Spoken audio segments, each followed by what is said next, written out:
कलयुग के प्रभाव को देखा। परीक्षित जी ने तलवार निकाली, कलयुग को मारने का प्रयास किया और चरणों में आकर गिर गया।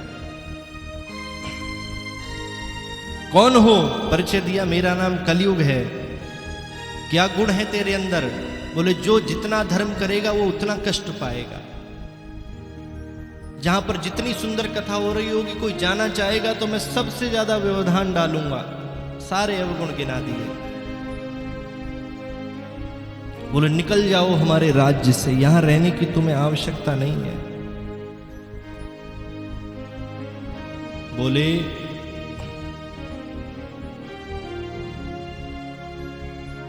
ये बात तो ठीक है, चला जाऊंगा, लेकिन जाऊं तो जाऊं कहां? चारों ओर तो आपका ही स्थान है, कोई और स्थान तो है ही नहीं। अपने ही राज्य में थोड़ी सी जगह दे दीजिए। और 4 स्थान दिए। द्यूतम पानम स्त्रिया सोना यत्रा धर्मस्य चतुर्विधा। पहला स्थान जुआ, जहां पर जुआ खेला जाता है वहां पर कलयुग रहता है। बुलाने की जरूरत नहीं है, बिना बुलाए ही कलयुग वहां पर आ जाता है। और सिर्फ ताश की गड्डियों को लेकर खेलना जुआ जुआ नहीं है।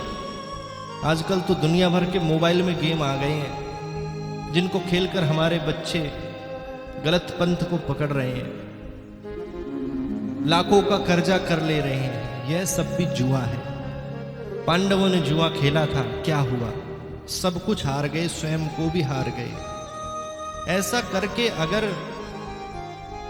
कोई व्यक्ति बड़ा आदमी बन पाता, धन कमा पाता, तो नौकरी व्यापार करने की तो आवश्यकता ही नहीं थी किसी को। सब लोग जुआ खेलकर ही बड़े आदमी बन जाते। दूसरा स्थान दिया मदिरा, शराब। शराब पीने वाला कितना भी दान करे, कितना भी धर्म करे, देवता कभी स्वीकार नहीं करते, क्योंकि कलयुग उसके संग हमेशा रहता है। मदिरा का पान राक्षसों का सेवन है, हम सब का नहीं। तीसरा स्थान दिया हिंसा। हिंसा का अर्थ है कि जो लोग भी मांसाहार भोजन करते हैं, किसी जीव की हत्या करके उसको खाते हैं, वो कितना भी बड़ा धर्म करें, भगवान उसके धर्म को स्वीकार नहीं करते, और ऐसा व्यक्ति नरकगामी होता है। डॉक्टर सुई लगाता है ना, तो कुछ लोग तो सुई लगते समय इतने जोर से चिल्लाते हैं जैसे कौन सा बम फट गया हो। कुछ लोग बुखार में पड़े रहते हैं, सुई लगवाने जाते ही नहीं, डर के मारे। क्यों? क्योंकि कष्ट होता है। एक जरा सी सुई से आपको इतना कष्ट हो सकता है, तो जिस जीव की जीते जी हत्या काट काट कर करी जा रही है, सिर्फ किस लिए? आपका पेट भरने के लिए, उसको कितना कष्ट होता होगा, विचार किया कभी आपने? इसलिए मांसाहार भोजन मनुष्यों का भोजन नहीं है। मनुष्य का जीवन पाकर के जो जुआ खेलता है, जो शराब पीता है, जो मांसाहार भोजन करता है, वो दिखने में तो मनुष्य जैसा दिखता है, लेकिन वो मनुष्य है नहीं, वो साक्षात राक्षस ही है। राक्षसों में और हम में यही फर्क है भाई। राक्षसों के विचार दूषित हैं, राक्षसों का व्यवहार दूषित है, और राक्षसों का भोजन भी दूषित है। और चौथा स्थान पर स्त्री गमन,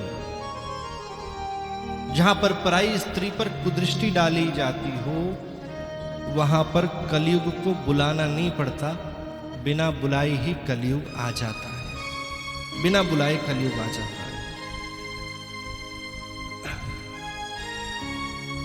कलयुग ने एक गुण बताया, महाराज ये 4 स्थान तो आपने दिए, और ये चारों स्थान बहुत अच्छे नहीं हैं,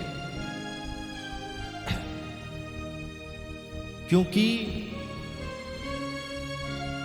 अच्छे लोग इन 4 स्थानों पर नहीं जाते हैं। एक मेरे अंदर गुण है बहुत अच्छा।